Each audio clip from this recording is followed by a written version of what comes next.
we can listen to a great talk. So Heather joins us after completing her undergraduate at South Alabama, then moving on for her master's at UT Arlington, staying in Texas for her PhD at Houston, and then going for a postdoc at the University of Calgary, where she's originally from. So with that, I will turn it over. Heather, take it away. All right, I'm pretty loud. Can you guys hear me? Okay. Should I check the mic and see? I'll see. You can hear? Is this better? Better? Okay. We'll keep the mic on then. Yeah. Perfect. Awesome. All right. Evan didn't tell me that he was going to ruin my outfit, but it's okay. All right. Well, thank you all so much for coming again on an evening. The turnout is phenomenal. I want to first start by thanking Rocky Mountain ACSM for making this happen. Special shout out to Dr. Johnson for organizing everything, and also Dr. Bruns for touring me around campus, as well as some of the sites around Laramie today.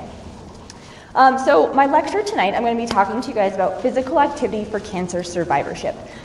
So this seems like a specific topic, but to me it's very broad. So I tried to rein myself in, and tonight I want to focus mostly on what are the benefits of physical activity for cancer survivors. So in other words, where are we in terms of scientific evidence for these benefits? And the second part, I'll focus on, if exercise is so good, how do we get cancer survivors to do it? So as most of you know, unfortunately, cancer is a very common disease. This year in the US, there will be over 1.7 million new cancer diagnoses, meaning that almost 1 in 3 people will be diagnosed with cancer in their lifetime. On the flip side, the good news is, because of better treatments, better practices in early detection, people are living longer and longer after their cancer diagnosis. Currently, more than 15 million people in the US are living with a cancer diagnosis. By the year 2022, this is going to rise to over 18 million. So although our treatments have vastly improved and people are living longer after their diagnosis, many survivors are also living with detrimental side effects that last a long time after treatment. This includes physical deconditioning, decrements to body composition, stress, anxiety, depression, cognitive dysfunction, and more. So, is there a magic pill that might help cancer survivors improve their physical function, improve their body composition, reduce stress, improve fatigue, help depression, and improve their overall quality of life? I'm sure by now you may have guessed. A lot of people seem to think this magic bullet is exercise. So before I continue, I do just want to clarify 2 terms. So the terms physical activity and exercise are often used interchangeably, and I am very guilty of that myself. So physical activity is any bodily movement produced by skeletal muscle that results in energy expenditure. Whereas exercise is a form of physical activity that is structured, repetitive, and done with an intention to improve some aspect of physical fitness. So you can also think of it as physical activity is not always exercise, but exercise is always physical activity. Okay, so I mention this because mostly during the presentation I'll speak of physical activity broadly, but many of the studies that I'm going to represent today are referring to structured planned exercise intervention. So I'll kind of toggle back and forth, but hopefully that clarifies it a little bit. All right, so this idea of studying physical activity and cancer was not my idea. And the field really began to explode in the early 2000s. So around this time, first, this is a search of the National Library of Medicine, or PubMed. So I put in the terms physical activity and cancer. And the search revealed that over the last 5 years or so, there's been over 800 papers published per year on the topic of physical activity and cancer. This is more than 2 publications per day. When we put in the terms exercise and cancer, we see similar and even more papers. Over 1,200 per year over the last 5 years. So this field has really, really grown. So where does exercise fit in on this greater cancer continuum? So exercise can play a role throughout this entire spectrum. There's tons of evidence, really strong evidence, linking exercise to a reduced risk for at least 7 types of cancer. And there's also lots of people studying the idea of prehab, or exercise right before receiving cancer treatments. But today, I'm mostly going to focus on studies in the survivorship or post-diagnosis phase, so from the point of treatment onward. All right, let's get to some data. So in 2010, a pretty seminal systematic review and meta-analysis was conducted to try to determine what is the evidence for the effects of exercise on a variety of physiologic and psychosocial outcomes. So this systematic review examined over 82 different exercise interventions among cancer survivors. So along the bottom, you can kind of see the different outcomes that they looked at. And along the y-axis, or your left, you see the standardized mean difference. You can kind of think of this as the average effect of the interventions across all of them. So the average intervention effect. So when they looked at the standardized mean difference, the horizontal line represents no effect at all. Okay? So above the line means increased, below the line means decreased. And so what they found was that there was a significant positive effect of exercise interventions conducted during and after treatment on aerobic fitness, muscular strength, and also helped with body weight and body composition. The same review, as well as many others, also looked at multiple psychosocial outcomes for cancer survivors. So you can see a lot of these are also many of the same side effects that cancer survivors experienced.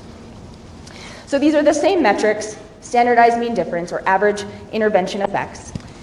And they found also that there was a significant positive effects for many of these outcomes: quality of life, fatigue, anxiety, depression, and self-esteem, with the strongest effect being shown in fatigue.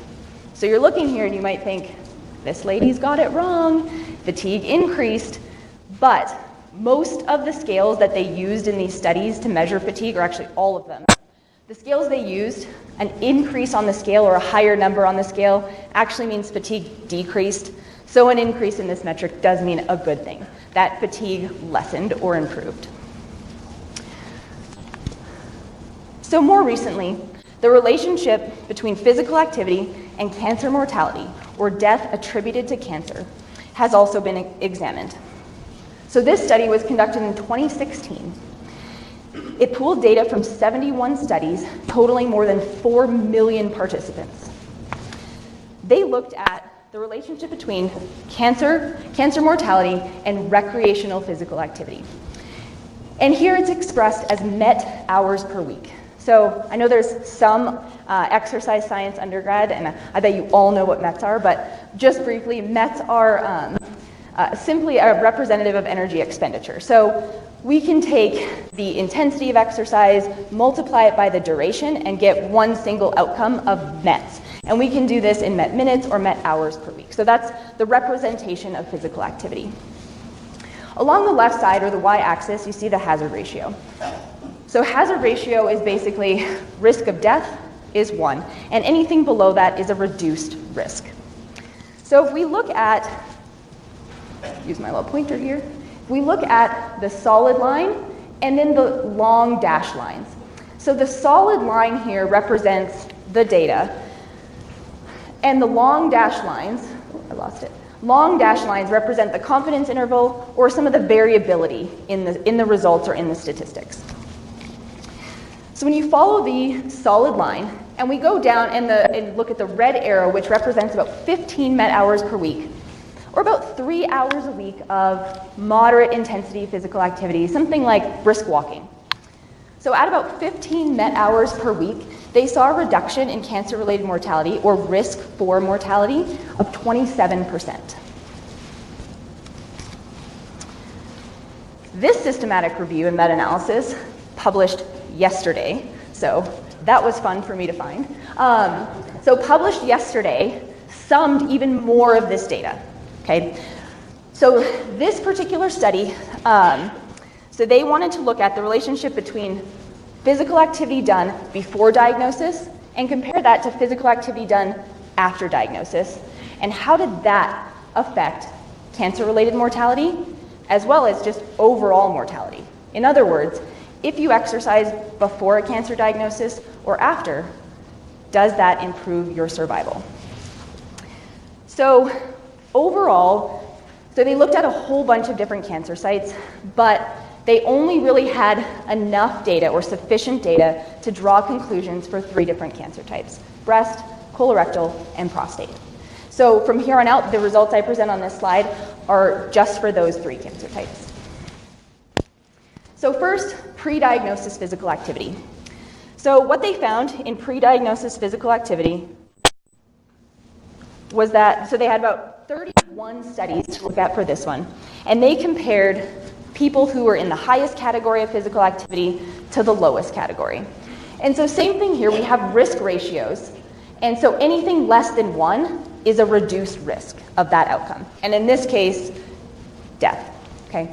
So when we look at these numbers here, they are all below 0. They found that exercise or physical activity before a cancer diagnosis reduced the risk of breast cancer mortality by about 18% and colorectal cancer-related mortality by 23%. But there was no association between pre-cancer diagnosis physical activity for prostate cancer survival. And then the range for all mortality ranged somewhere between 13 and 25% for physical activity done before diagnosis.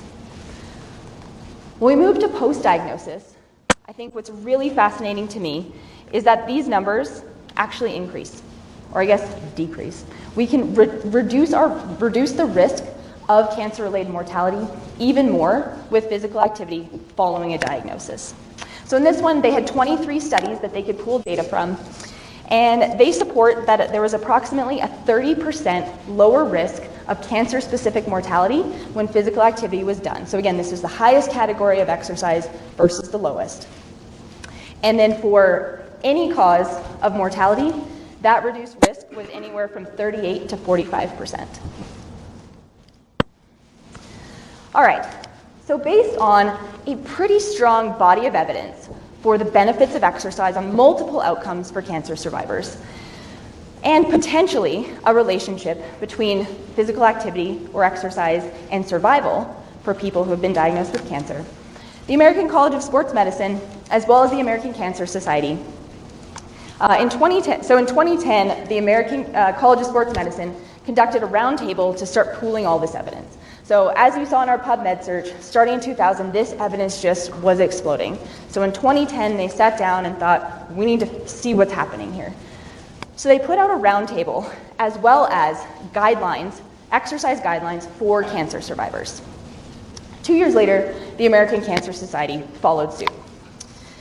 Both of these guidelines suggested that cancer survivors avoid inactivity, return to normal daily activities as soon as possible following diagnosis, and aim for 150 minutes of moderate intensity exercise over the week and include 2 days of strength training. Then last year, the ACSM reconvened their panel of experts since the 2010 roundtable. Since the 2010 roundtable, the number of randomized controlled exercise trials published increased by 281%. So they thought this is a good time to update the guidelines that really were just reflective of the general public health guidelines for adults. So they convened this roundtable last year, and surprise, this was also published yesterday. So I was a little busy last night updating my slides. I was like, oh my gosh, this is perfect timing, or not, because it's 7 p.m.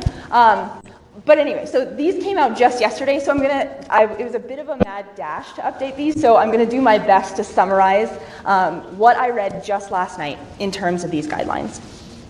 And so really what they wanted to do with this set of guidelines was, again, move past just, okay, general public health guidelines and come up with a more prescriptive approach based on cancer type, diagnosis, and more specifically, outcomes. So overall, they retained the findings from their 2010 paper, or 2010 roundtable, that exercise is generally safe for cancer survivors, and all survivors should avoid inactivity.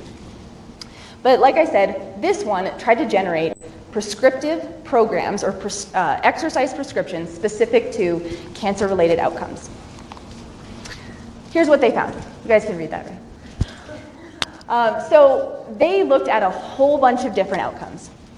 So they decided, okay, well, how can we decide which of these outcomes have enough evidence that we can come up with an exercise prescription? So they used a decision framework to first determine whether or not there was sufficient evidence to conclude that there was strong evidence that exercise improved that specific outcome and in turn warranted an exercise prescription. So they had, evidence. So how did they decide it was strong evidence? They decided it had to be, there had to be at least 150 participants pooled from the studies. There had to be more than 5 randomized controlled trials, and the results or the effects on that outcome had to be consistent across all the studies in order for them to conclude that there was strong evidence. All right, so there's 6 outcomes that ended up with strong evidence. I'm trying to scroll my notes so I can see. I'm like, I can't memorize all this. So there's 6 outcomes, and they were anxiety, depression, lymphedema, physical function, and fatigue. I think I caught all 6. So I think I would be a little past my timeline if I was going to go through the exercise prescription that they came up with for all of these outcomes. And I know all of you want to get back to the snacks and the cash bar. So I'm just going to give you this example of their exercise prescription that they came up with for fatigue. So as you remember, previously, their guidelines for survivorship was 150 minutes of aerobic, 2 days a week of strength training. Specifically for fatigue, they came up with much more specific prescription. So in other words, to best manage fatigue, cancer survivors should engage in 30 minutes of aerobic activity at 65% of their heart rate reserve or 45% of their VO2 max. It should be done 3 times per week and need to do it for at least 12 weeks to see an effect. Resistance training, 60% of 1 RM, RPE of 12, 2 sets, 12 to 15 reps, done twice per week, again for a duration of 12 weeks. So now, again, these just came out yesterday, so we have guidelines for cancer survivorship. We have really compelling, consistent evidence that physical activity is beneficial for cancer survivors and that it might improve survival. So after 2010, when the first one came out and the seminal review came out, did we see this uptick where we were like, man, we have these amazing patients. They, weren't active before, but we're giving them this information, and now we've increased physical activity among cancer survivors? Unfortunately not. This information hasn't been enough to increase physical activity in this population. 42% of cancer survivors are inactive or insufficiently active. Survivors spend an average of 9.5 hours per day sedentary, and only 8% are meeting physical activity guidelines. So, what can we do to help cancer survivors be more active? So given that survivors face additional challenges to being active than even the general population, who we know across the country are not physically active, so what can we do to help overcome these additional challenges? So a large body of research has been devoted to designing, implementing, and evaluating physical activity or exercise intervention trials and programs for cancer survivors. So based on this body of work, what do we know? What are the things that we can do to help cancer survivors increase their physical activity and hopefully see the many benefits that we know are associated with it? So there's been 2 recent systematic reviews in the last 2 years that have come out evaluating exactly this. And what they found is 3 things that I'll talk about today. The first is that supervised exercise, where somebody is demonstrating or providing instruction on the behavior or how to perform exercise, is most effective for getting survivors to increase their physical activity. In addition, supervised exercise has also been shown to be more effective than unsupervised or home-based exercise for improving quality of life. So this is, again, another systematic review and meta-analysis pooling data from 34 different randomized control trials. They compared supervised versus unsupervised exercise. So along this side here is just all the different studies. The middle line here, so this time we've got a vertical line right here, and this is showing no effect. So these little diamonds down at the bottom are kind of summarizing the effects of all of these studies, kind of similar to that standardized mean difference. So in this one, so again, outcome here is quality of life, and they were comparing supervised exercise and unsupervised exercise. They found that either way, it was good, right? It had a positive effect on quality of life. But when the exercise interventions were supervised, it was almost twice as effective. So the effect size was almost double.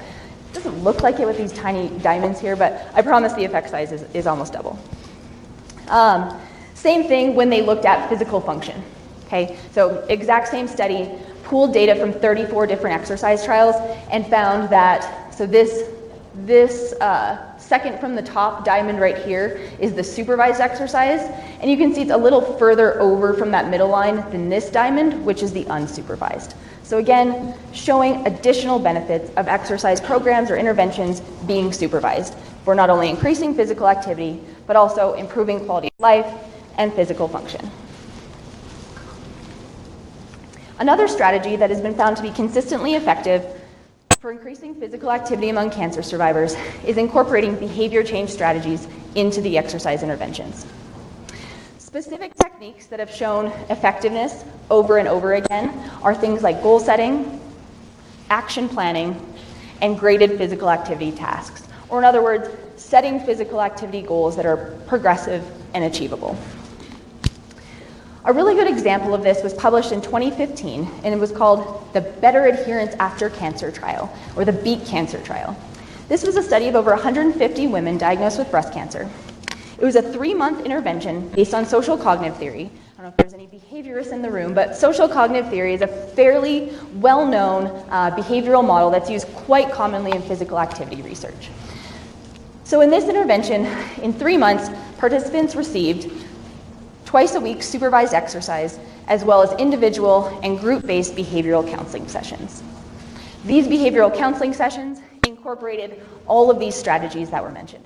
Goal setting, they had participants review their physical activity from the week before, and they had them discuss and come up with solutions to any barriers they might have to physical activity.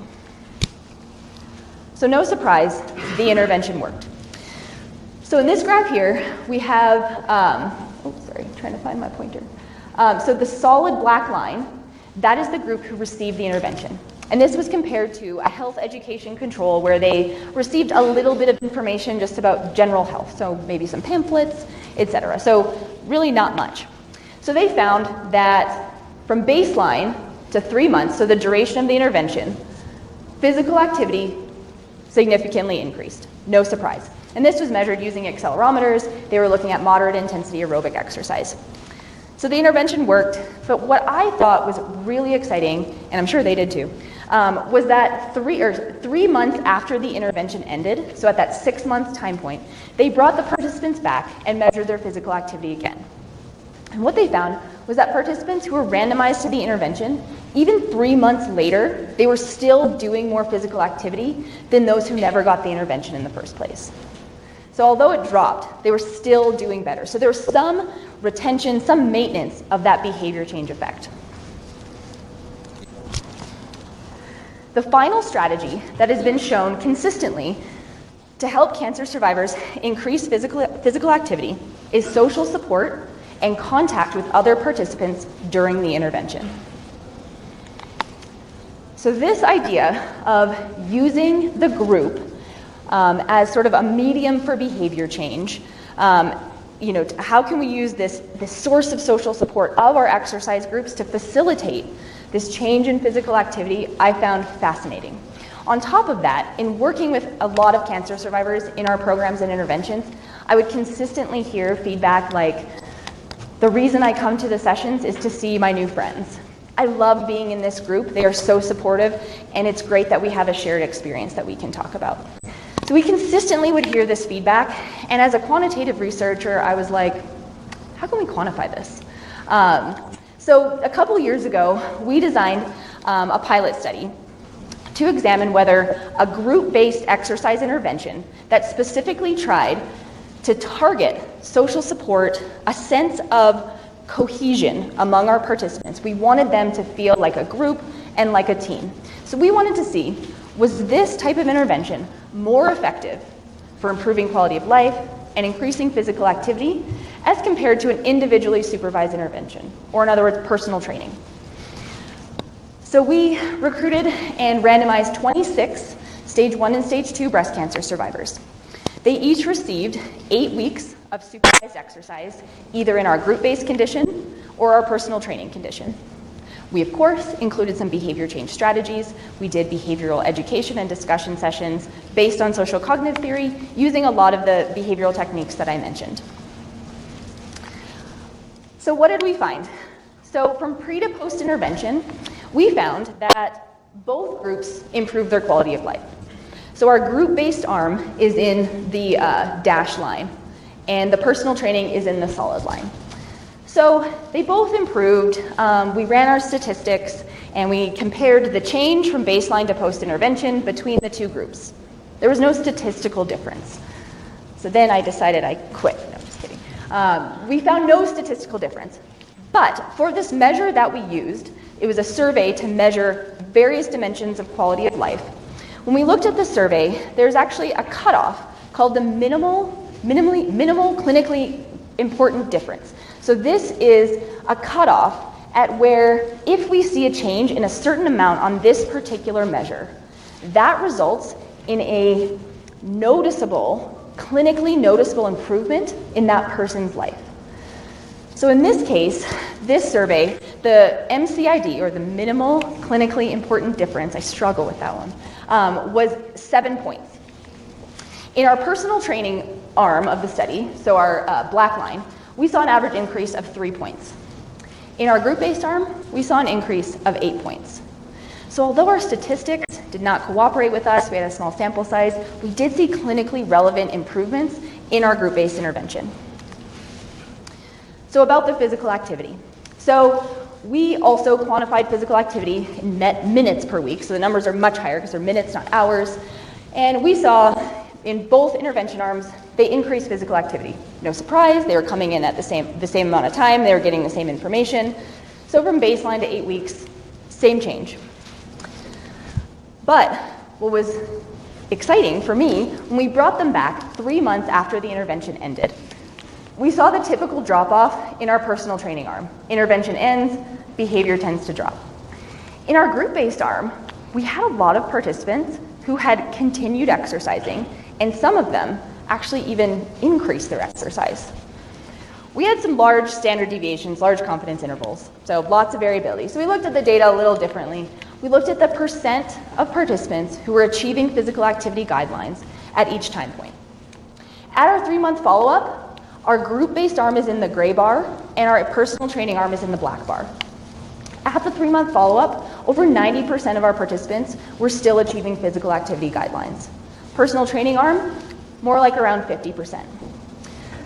So we didn't have power or enough sample size to come to a comparative efficacy conclusion where we can say for sure this was more effective than that, but really promising, cool findings that we kind of found a way to quantify the differences in exercise delivery modality in a sample of breast cancer survivors. So this is a concept that we're now building on. We're conducting a larger multi-site randomized controlled trial at CSU and down at the Anschutz Medical Campus to kind of replicate this exact study, compare the effects of group-based exercise to personal training on long-term physical activity behaviors.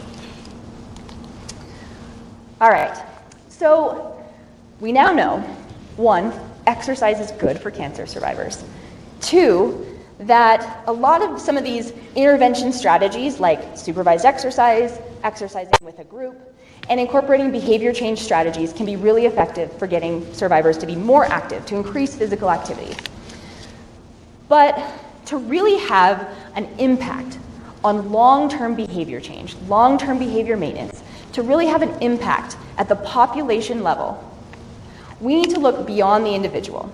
So social or ecological models of behavior, particularly of physical activity, suggest that we need to also think about strategies that are institutional, involve the community, that may even engage policy. So this same figure that was back from 2009 suggested that many of the strategies to get cancer survivors to be more active and what they were finding as barriers to physical activity were related to things like institutional, community, and policy factors. So when we look outside the individual, what are some things that might help cancer survivors become more active? One of them is the idea of an oncologist's influence. What about if the oncologist is discussing and recommending exercise with their patient? So the influence of healthcare providers on physical activity behavior change has been fairly well established in general practice literature.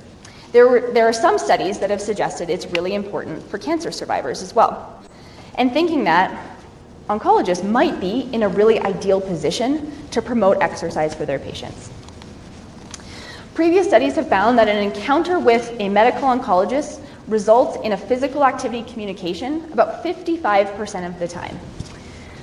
So we were thinking, that's awesome, that's pretty good, it seems. Half the time, not bad, right? I don't know, maybe now that it's evidence I've given you, you're like, it should be every time. So we thought, okay, that's not bad, but how does it compare to other professions where exercise is kind of an established norm? It's institutionalized, there's a pathway established. So our first thought was cardiac rehab. Everyone knows about cardiac rehab. So we wanted to see, do oncologists discuss exercise with their patients as much as cardiologists? So we sent out a survey to practicing medical and surgical oncologists and interventional cardiologists in northern Colorado. What we found with the survey was pretty cool. We found out that, it was similar. Cardiologists, they were discussing exercise slightly more often, but overall, oncologists and cardiologists were reporting that they're discussing exercise at least some or most of the time. When we asked them how often do you recommend, or what percent of your patients do you recommend should exercise, and same thing, they were saying around at least half, more like 75% we recommend should exercise. So we thought this was kind of cool, so it was about the same, but the other question that we asked, and this ended up being a qualitative data analysis, where we asked an open-ended question that said, when you recommend exercise to your patients, what do you say? What is the frequency, intensity, time, and type in which you tell them they should be exercising? So we did a qualitative data analysis on that question, and unfortunately we found that only one of the responses was consistent with public health guidelines, which at the time were also consistent with the exercise guidelines for cancer survivors. 150 minutes a week of moderate intensity aerobic and 2 days a week of strength training. So this finding, as well as findings from many other studies, suggest that although recommendation from an oncologist is amazing, it can be great, but we don't know that it's quite enough to really elicit behavior change in the majority of survivors. So this was another study. This example randomized breast and colorectal cancer patients to 3 different arms of an intervention. So there was a randomized control trial. They had a control group, they had a group that received an oncologist recommendation to exercise, and then they had a group that received an oncologist recommendation plus an exercise motivation package, or in other words, a set of behavior change strategies to help them increase their activity. And what they found was that only this group were able to significantly increase their physical activity levels. So based on this, many have suggested in a lot of sort of commentary papers, white papers, that in addition to an oncologist recommendation, we also need appropriate programs and other resources available to help address the unique needs of cancer survivors in order to increase their physical activity. So how do we build an exercise program that is specific to the needs of cancer survivors? So fortunately, this brand new ACSM roundtable is going to be significantly better for practitioners, exercise physiologists, to help give them more detailed guidelines. But one way that we have conceptualized exercise prescription for cancer survivorship in the past is this inverted triangle. So these are the things that we start with. So we start with tumor type. The type of cancer that someone has been diagnosed with has effects on the dose of exercise that's recommended, the type of exercise that's recommended, and in addition to that, can then scroll down to treatment type as well. Lots of different implications. The next is place on the cancer continuum. Whoa, doesn't work. Place on the cancer continuum. So where someone is between diagnosis and treatment, and then post-treatment, becomes really, really important.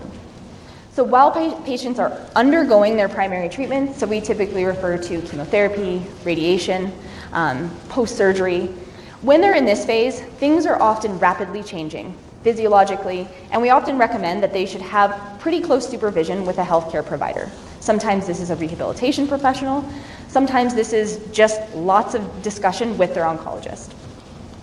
When they're post-treatment, we can have a little more leeway, right? Things have tended to calm down a bit. Patients may still be undergoing long-term treatments like hormone-based therapy. But the other main reason that we care about place on the cancer continuum is really the goals of the exercise program. What are the goals? So I'll illustrate with this example. So this was a randomized controlled trial of 148 head and neck cancer patients who were undergoing chemoradiation therapy. So they were looking at the effects of an exercise-based rehabilitation versus a control group, so nothing really, on functional capacity. So they measured it using 6-minute walk, right? So the distance someone can walk in 6 minutes. So their intervention, they had 4 time points. Time point 1 here was baseline, so before the intervention, but was also right before they started their treatment. Time points 2 and 3 are during the intervention and during treatment. It was weeks 4 and 7. Time point 4 was 7 weeks after treatment and 7 weeks after the intervention. So when we look at the green bar here, this is the group that received the exercise intervention. So during treatment, from time points 1 to 2 and 3, we actually didn't see an improvement in their functional capacity. It still declined, but not nearly to the extent of the patients who didn't receive an intervention at all. So when we're designing or considering an exercise program for cancer survivors who are still undergoing treatment, often our expectations have to change. The goal is really not improvement, it's preventing functional decline. Next is treatment type. So to best evaluate a cancer survivor's exercise tolerance, be able to prescribe an appropriate program, it's necessary for the fitness professional to know a lot about the treatments that they're undergoing. They need to know the type, the extent. This can drive the types of treatment they're receiving, and then potentially from there, the impacts that it might have on exercise tolerance or exercise contraindications. Finally, as we do in all exercise programs, individual factors. What is the baseline health status of the participant? What is their baseline functional capacity? Do we need to be concerned and aware of other things that might be impacting them? Employment issues, as well as other typical behavioral things like motivation, social support, availability of equipment. So this is one way that we can create programs, create resources for cancer survivors for physical activity. So given the complexities of working with this population, in order to appropriately design and tailor these programs, fitness professionals should also seek out enhanced qualification to specifically work with this population. So ACSM has their cancer exercise trainer certification. Similarly, CSTEP, or the Canadian Society for Exercise Physiology, has their cancer exercise online training. So these are just 2 of sort of the largest, most well-known resources for fitness professionals to get the appropriate training in order to be able to work best with this population. So if we have qualified instructors and we have exercise programs that are tailored to meet the needs of cancer survivors, the next trick is cancer survivors also need to know about them and how they can access them.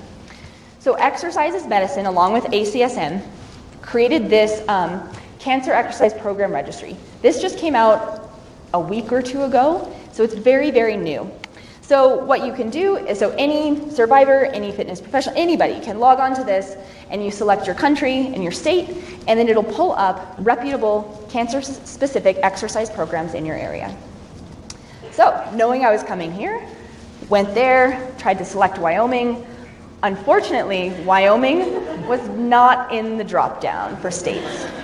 So would love to talk to you guys about making that better. So I'll talk to you about Colorado, sorry.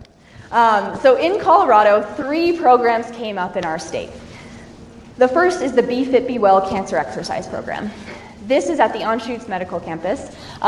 It is a 12-week supervised exercise program. They come in twice per week for exercise, and it's specific to patients who are either undergoing their primary treatment or within 6 months of finishing the treatment, and they have to have received treatment at the University of Colorado Cancer Center.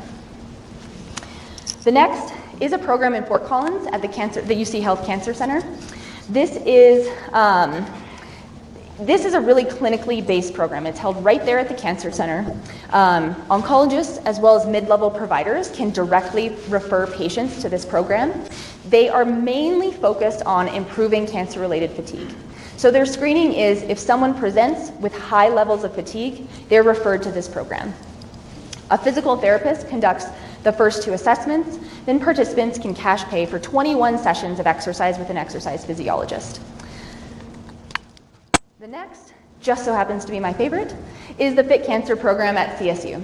So we started this outreach program about two and a half years ago now, and this is an 8-week group-based, no surprises there, group-based exercise program open to cancer survivors of any diagnosis, any stage on their cancer journey, doesn't matter, all comers welcome.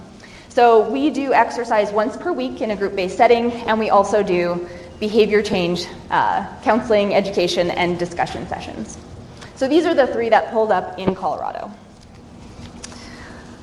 All right, so finally, to really make a large impact at the population level in terms of increasing physical activity among cancer survivors, exercise just really has to be part of the cancer treatment plan. So this is really the level up. Institutional, policy, how does this happen? So the research to date, and again, most of the studies that I was presenting, the systematic reviews, the meta-analyses, these were reviews of randomized controlled trials. These were trials conducted primarily in either clinical or research settings. So this is evidence so we have a great backbone, a great level of evidence for exercise interventions conducted in this setting, right? In a research setting, in sort of a laboratory-based area. However, to move toward integrating exercise into cancer care, we need to know, how do these things work when they're not in the laboratory? How do these things work outside of a research setting? Because if we're going to move that way, we need to see if it's still going to work. So this is often referred to as evidence-based practice. And it provides valuable information on the effectiveness of exercise programs for cancer survivors when we remove the constraints and controls of randomized trials and clinical trials. This evidence is just starting to emerge, and this includes evaluations of 2 of the programs that I showed you that are in Colorado. So this is the program at the Cancer Center in Fort Collins. We evaluated the effectiveness of that program for improving aerobic capacity and fatigue. And then the Be Fit, Be Well group also published a paper looking at the effects of their clinically implemented program. Similarly, we just published this year this systematic review of 31 different exercise programs that were delivered in community-based settings.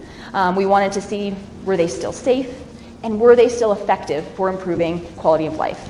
And the answer is yes to both. So this level of evidence, again, is just starting to emerge. Now that we have the randomized control trial evidence, the next step is let's translate this to practice and see if it's still as effective. And does it work in the same way? Finally, there's still a lot of work to be done to understand if we move exercise into part of sort of the standard care for cancer, how does it actually work? How would we integrate exercise into the cancer treatment plan? So several researchers have come up with some frameworks. So this is just one that came out in 2018. Another one just got published yesterday. For the US, this one was a Canadian group, an Australian group published one, and the US group just published it yesterday. But I really like this one. So their proposal is that, a patient is assessed by their healthcare provider, and really it's the job of the exercise professional to then take the next step, to then evaluate for risk stratification. Does this patient potentially need clinically based rehabilitation, PT, OT, or can they come to one of our specifically tailored exercise programs that are supervised by an exercise physiologist for cancer survivorship? Or is this person already exercising? They are good. They are meeting physical activity guidelines, and we can refer them maybe to some support to a general community exercise program, or maybe just continue doing what you're doing with some phone calls, some home-based support. So really kind of this idea of healthcare provider integrating with an exercise professional to triage patients to appropriate resources.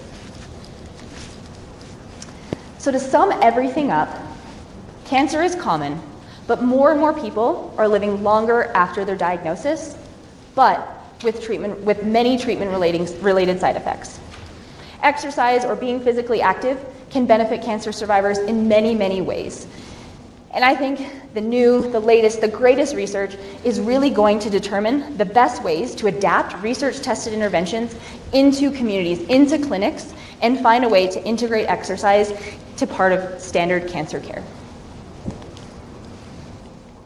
So I just want to leave you with a couple things. First, thank you again for hosting here at the University of Wyoming. Thank you for having me. Thank you for being here and spending your Thursday evening listening to me blabber on about exercise and cancer survivorship. I also want to thank my funder, the American Cancer Society. They have allowed me to spend more of my time doing what I really like to do, which is research in this area. I also want to leave you with a slide that I feel like embodies my reason for doing this work. And one is when I'm a physical activity researcher, I get to do stuff like go for cool hikes and say I'm practicing what I preach. And the other is getting to train my graduate students to be the next latest and greatest researchers in this field. So thank you.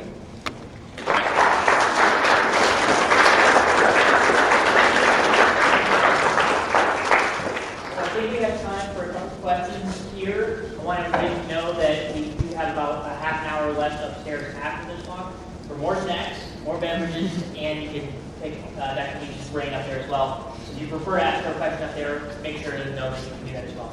But anyways, let's open it up to any questions right now.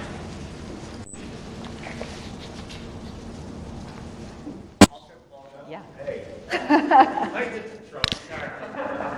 Heather, thanks for the great talk. Thank you. So, a couple questions. What was your presentation like before yesterday? I'm just kidding. It was terrible. I think it's fantastic, and thanks for including all the new info. Yeah. The one thing I'm curious about with survivorship is when we think about some of our other chronic diseases and also, pre-cancer, those types of things, we oftentimes identify that outcome measure that we think is our best predictor of prevention, or in this case, survivorship. Yep. With your survivorship research, you talk about fatigue a lot, you talk about aerobic fitness. Have they pinpointed any outcome measure that after cancer treatment, whether they've had intervention, exercise related or not, that is the best predictor of long-term survivorship thereafter as far as mortality and outcome? Yeah, one that's coming up a lot is body composition. So significant declines in muscle mass, increases in fat mass, big predictor of survival. So that's super interesting. I said, no, in fact, I watched one of your first slides, but upper body strength Yeah. was so high, and that's not something that we normally think about as far as a lot of our chronic disease risk factors. I mean, we oftentimes think lower body strength over upper Yeah. body strength. Yeah, there's some really neat studies. There's some really neat studies coming out. Two reasons. So actually, I'll get to the reason I think the upper body strength saw the biggest effects is that probably a lot of those studies were breast cancer. So the majority of the evidence is breast cancer. And a lot of women, so the average age of diagnosis for breast cancer is like 52 or 55. The majority of those women are not doing upper body training, right? So they may be walking, which improves lower body strength, but as physiologists, we know we see the biggest effect when we start the lowest. So I think that's probably the driver for the biggest effect on upper body.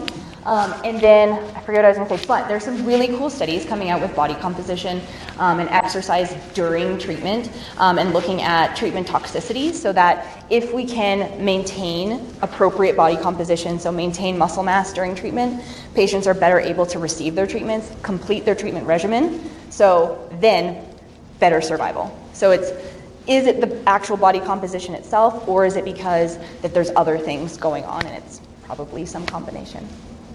Yeah.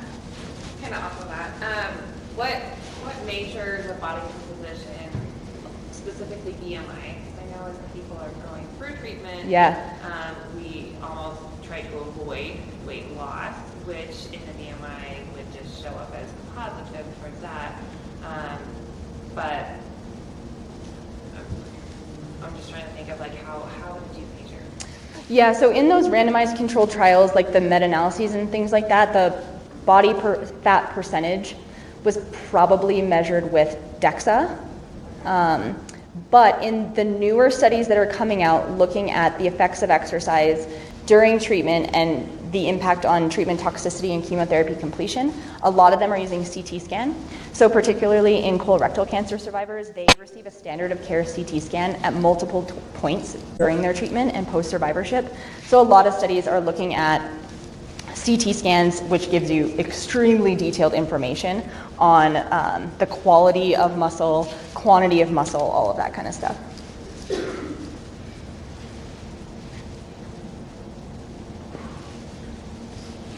Yeah. I have kind of a few questions. First, I'm sure this translates to other types of cancer. Yeah, that's probably obvious, right? But for a more rural population like Wyoming, there's not a lot of support or exercise physiologists aren't all around. Sure. And there are smaller towns. They don't have even exercise facilities. So would maybe just an exercise partner? Yeah, great question. So in places where they can't access, these great cancer-specific programs that are tailored and delivered by exercise professionals who have like 20 qualifications, some people are looking at distance-based, so via, phone, web, some sort of web app, like video chats and things like that. The other model that is being proposed, and actually where I did my postdoc mentor is testing this right now in the province of Alberta, which I believe is bigger than Wyoming, maybe about the same size. It's pretty big. Anyways, it's big. And you have also areas so we have two big cities that are really dense and then not so much in other places. And she's really testing this model of how can we, as the experts in the field, train community exercise leaders. So this could be someone working at the local YMCA, at the rec center down the road. How can we train them in the things that they need to know to work with this population? We can train them remotely, and then they can now deliver the things that we've developed to the people in their community. So kind of this, it's almost like a diffusion approach across to different communities. So there's lots of different options, but that's absolutely one of the growing areas in how do we disseminate this information and increase our reach outside of academic medical institutions.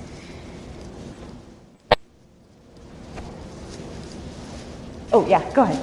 Thanks for your talk. It was very informative. So I have two kind of questions. So the first one is related to intensity. So you said the new guidelines really is a minimum of 45% VO2 max. Is that was the ideal, and that was specifically for fatigue. So the intensity is going to be different depending on the outcome of interest.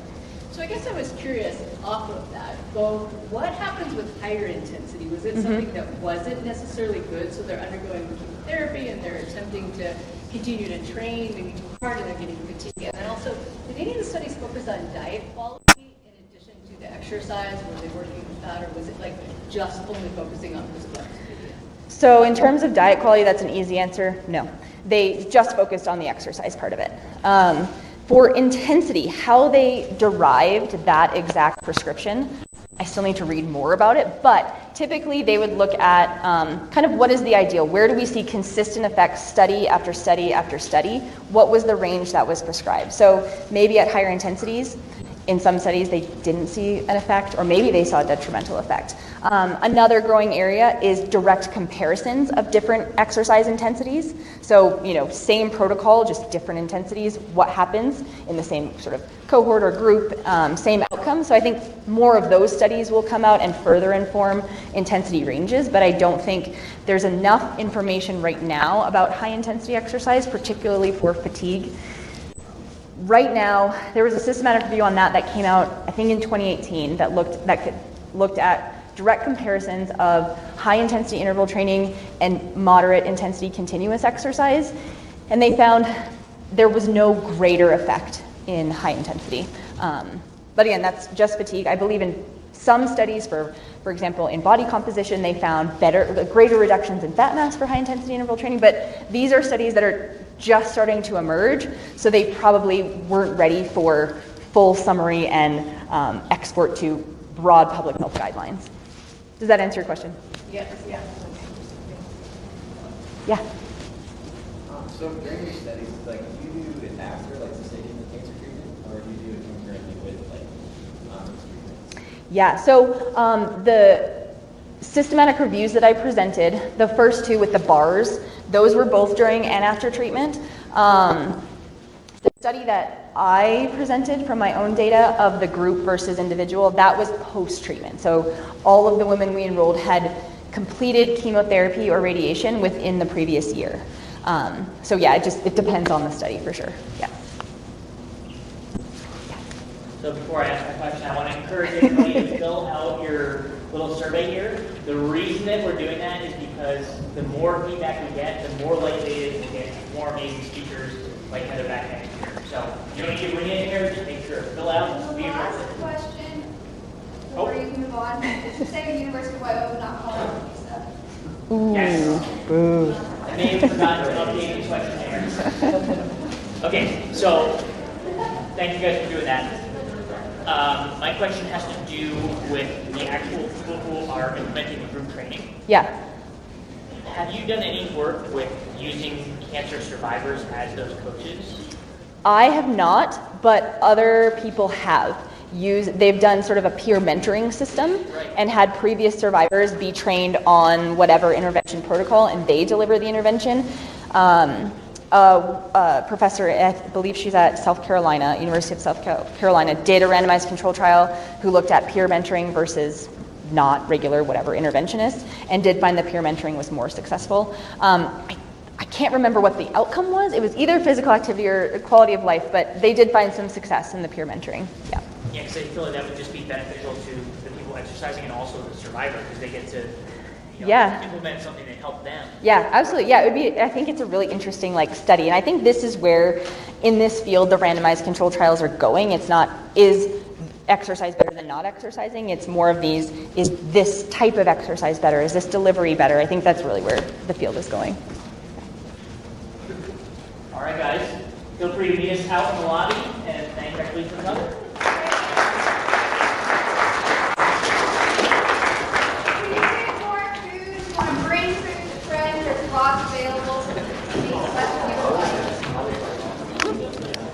Done. Thank How did you. I do on time? I felt like I went maybe a little long. A little bit. Press that little red button on you.